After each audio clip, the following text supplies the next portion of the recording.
इस देश में 3 तरह के लोग हैं। पहले जिनके पास वोटर आईडी कार्ड है और वो जिम्मेदारी से जाके वोट डालते हैं। अब दूसरे वो लोग हैं जिनके पास वोटर आईडी कार्ड तो है लेकिन वो जिम्मेदारी से वोट नहीं डालने जाते हैं, उसको ऐसे ही छोड़ देते हैं। अब तीसरे वो लोग हैं जिनका एज भी हो गया है और उन्होंने अभी तक वोटर आईडी कार्ड नहीं बनाया है। तो ये वीडियो खासकर उन लोगों के लिए है जिनका एज हो चुका है और जिनको लगता है कि वोटर आईडी कार्ड बनाना बहुत ही मुश्किल काम है, भागा दौड़ी होगा, लेकिन ऐसा बिल्कुल नहीं है गाइस। इस वीडियो के लास्ट तक आप सिर्फ और सिर्फ अपने 7 मिनट इन्वेस्ट करके ना अपना वोटर आईडी कार्ड अपने घर मंगवा सकते हो। कैसे करना है सब कुछ मैं आपको स्टेप बाय स्टेप बनाने वाला हूं। तो चलिए शुरू करते हैं इस वीडियो को। मैं इमाम और आप देख रहे हो फाइबर बाय इंडिया टुडे।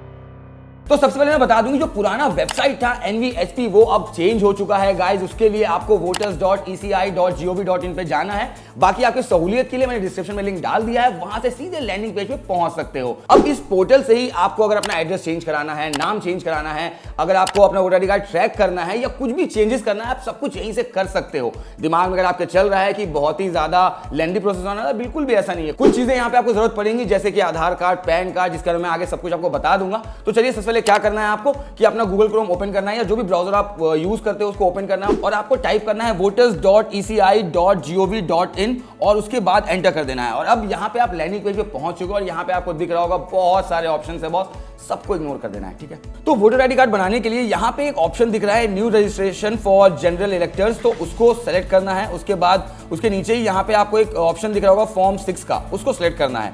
उसके बाद लॉगिन पेज ओपन करना है और यहाँ साइन अप वाले ऑप्शन को सेलेक्ट करना है और अब यहाँ मोबाइल नंबर एंटर करना है। उसके बाद फिर ईमेल फिल करना है, हालांकि वो ऑप्शनल है बट फिल कर देना। उसके बाद जो कैप्चा कोड आ रहा है उसको यहाँ पे लिख देना है, उसके बाद एंटर कर देना है। अब अपन पोर्टल पे लॉगिन कर चुके हैं और यहाँ बहुत सारे ऑप्शंस हैं, तो कंफ्यूज होने की जरूरत नहीं है। सीधे हमें new registration for general electors वाले ऑप्शन पे जाना है और वहां पे सेम वही प्रोसेस फॉर्म 6 को सिलेक्ट करना है। अब हमारे सामने एप्लीकेशन फॉर्म ओपन हो चुका है, एक एक करके इसको फिल करना है। तो यहाँ थोड़ा ध्यान देना क्योंकि जरूरी है ये।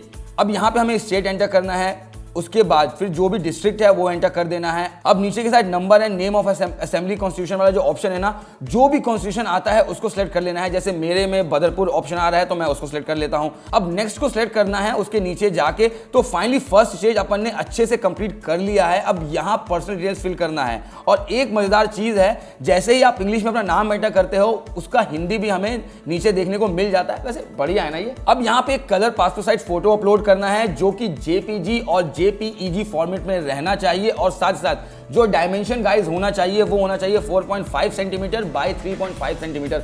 इस पे खासकर ध्यान रखना, अगर आप इस फॉर्मेट में या साइज में नहीं रखते हो तो फोटो नहीं लेगा, उसके बाद फिर दिक्कत होगा। तो इसको जो फॉर्मेट है ना, इसी फॉर्मेट में रखना और इसी साइज में रखना है आपको। और जो साइज होना चाहिए वो 2 MB से कम होना चाहिए। वैसे आपके सहूलियत के लिए मैंने एक AI टूल डिस्क्रिप्शन में डाल दिया है जिससे कि आप उसको उस फॉर्मेट में ला सकते हो या फिर कन्वर्ट कर सकते हो या फिर साइज भी आप छोटा कर सकते हो।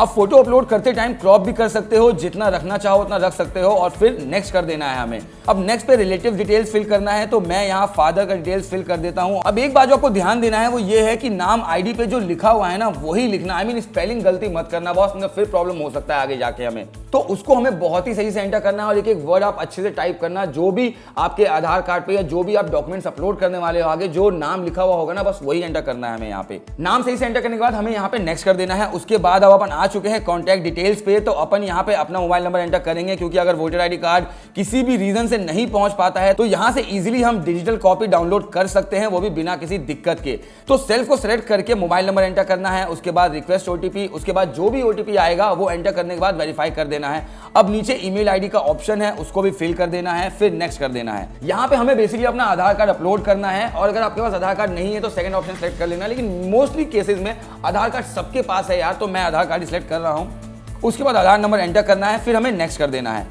अब अपन आ गए हैं डेट ऑफ बर्थ वाले सेक्शन में और यहाँ सिलेक्ट करना है आपको ईयर, डेट और मंथ। उसके बाद प्रूफ भी देना होगा तो उसके लिए आधार सिलेक्ट कर लिया है मैंने। अगर आपके पास पासपोर्ट है, बर्थ सर्टिफिकेट है, पैन है, DL है या 10th-12 का मार्कशीट है तो वो भी आप यहाँ पे अपलोड कर सकते हो। उसके बाद चूज फाइल वाले ऑप्शन में जाके उसको अपलोड कर देना है, सिंपल है। और साथ ही साथ एक चीज और आपको ध्यान रखना है वो ये है कि अगर आप जो भी आप डॉक्यूमेंट अपलोड कर रहे हो वो पासवर्ड प्रोटेक्टेड नहीं होना चाहिए।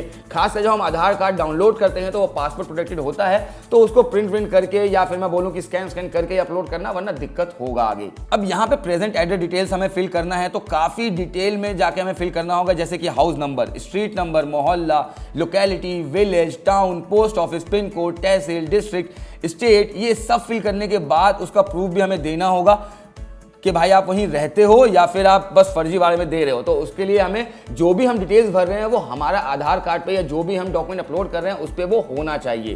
तो यहाँ पे बहुत सारे डॉक्यूमेंट्स के ऑप्शन हैं, तो जो भी है आपके पास उसको सिलेक्ट कर लेना। मैं यहाँ फिर से आधार कार्ड सबमिट कर रहा हूँ और फाइल साइज जैसे मैंने पहले ही बोला था 2 MB से कम होना चाहिए, JPEG, PDF या फिर PNG होना चाहिए। उसके बाद हमें उसको नेक्स्ट कर देना है।